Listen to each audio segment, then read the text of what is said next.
Ganda. Fresh na fresh! Maganda Of ko. course, no? Hindi rin magpapatalo ang skating champ natin. Sky Jua! Ang ganda.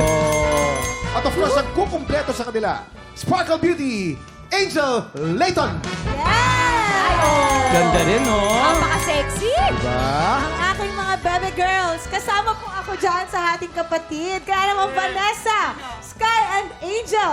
Sa swerte niyo nakasalalay kung magkano ang mapapanalunan pa premyo ng ating studio player. Ano bang mga ginagawa niyo para swertihin kayo sa buhay, girls? Ikaw, Sky.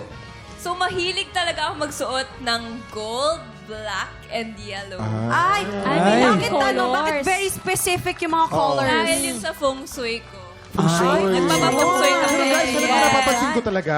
Pag maganda ang guest natin, naka-extreme close-up si Ang Direk. lapit ng ano, no? Pero pag kipipita, parang palaging medium shot palagi ako. Ang long shot. Oh. Alam mo, pansit ko rin yung Kuya Kim. Ayan o. Oh, ayan o. Ayan, Ayan oh.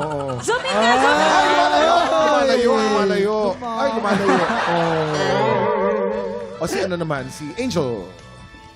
Bukod sa family ko, ang papaswerte ko talaga ay yung mindset ko. Grabe oh. Extreme Kasi close-up. pag positive ka at determinado, darating yung swerte sa'yo. Ang lap.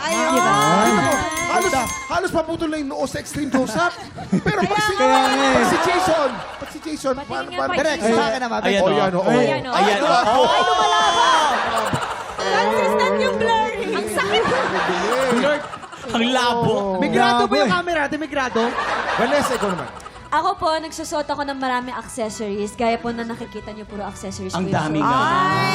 Yes. Kasi naniniwala ako na parang yung swerte, parang, uy, kumikinang-kinang siya, parang gusto ko siya. Ganon.